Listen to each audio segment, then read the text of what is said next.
With mixed results, Good Side of Bad seeks a less embellished experience of either having a mental illness or supporting someone that does.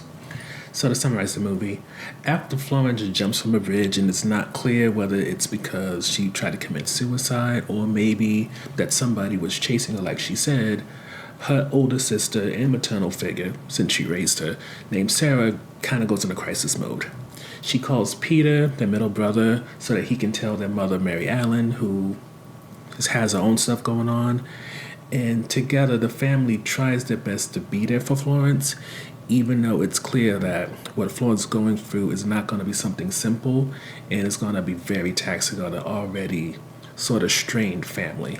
So, getting to the review portion, unfortunately, one of the highlights doesn't really deal with the family at all, and it deals with what happens when Florence goes into a medical facility to try to get better. She meets a man named Dennis who's also going through something, and the way their chemistry and relationship forms and what they go through as they both try to seek a new form of normalcy and routine, it's cute in ways that wasn't expected. Granted, the two are shown in the trailer, and it's established that Florence has gone on a date. But I feel like it was the only real main selling point in this movie, for reasons we'll go into in a bit. But I have to say, I do wish it was given a more substantial focus instead of just being a good maybe 30, 40 minutes at most in terms of what this film offers. And the reason I say that, getting to the on the fence portion, is this is a very grounded movie that doesn't try to do embellishments, grandeur moments, and even though throughout the movie we see Florence have episodes, they don't feel like episodes that are meant to really push the idea of what people with her specific illness go through. She's not lashing about, attacking Sarah, Peter, or even her own mother. There's no huge confrontations involved. It's just somebody who's struggling, who doesn't always want to take her medication because it feels like it numbs her. And you have Sarah trying to take care of her. Peter's kind of dipping in and out because he mainly has to focus on their mother. He can't really put all of his time and efforts into Florence. And together, this allows you to get a sense of this is what happens for a lot of people who have somebody in their family that has a mental illness and is not in... What's the best way to put it? And it's the type of family that doesn't necessarily have an abundance of privilege so that they can easily manage everything because they have just an exuberant amount of time. Sarah is a teacher who I believe is an art teacher, and it's a struggle to try to make sure that her sister's taken care of while actually having a career. Never mind, try to have a personal life on top of that.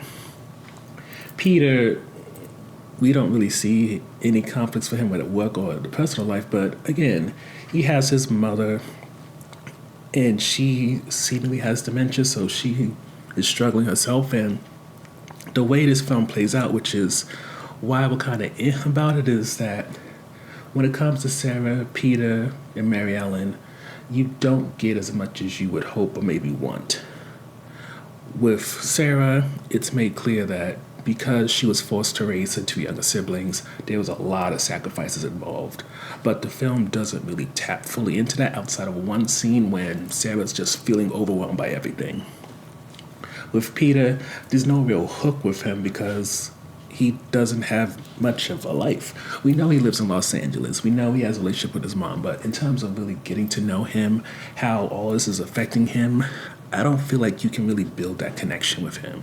And as much as you would think that with Mary Ellen, she would have to deal with this Florence situation one way or the other, maybe there would be some type of push for reconciliation while she still has her wits about her, since you know Sarah definitely probably has issues with her, never mind Peter maybe having some parts in that. The film doesn't really touch much on their family issues.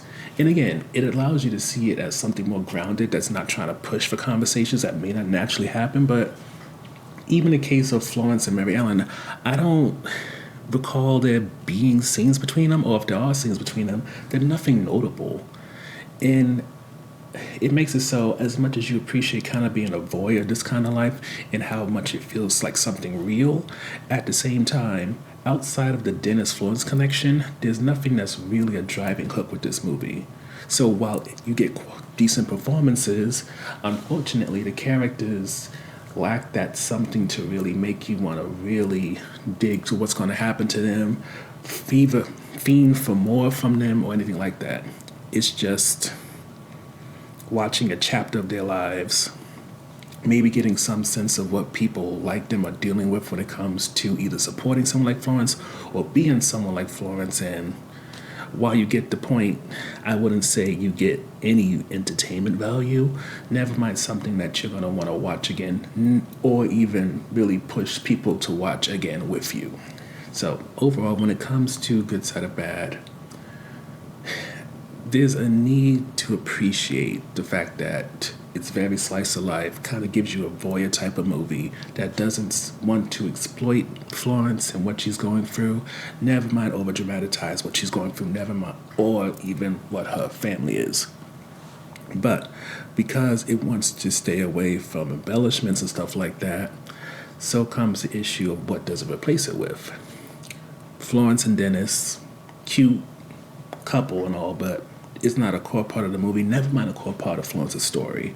And then when you expand beyond Florence, when you talk about Sarah, Peter, Mary Ellen, there's storylines there that you may wish was explored more, whether it is Mary Ellen's relationship with her children now that everyone's an adult, whether it's Peter's relationship with Florence, which has its own issues, or even his relationship with Sarah. Then, of course, it's Sarah's relationship with her siblings, never mind her mother, who is a factor in her not getting to have a childhood she wanted.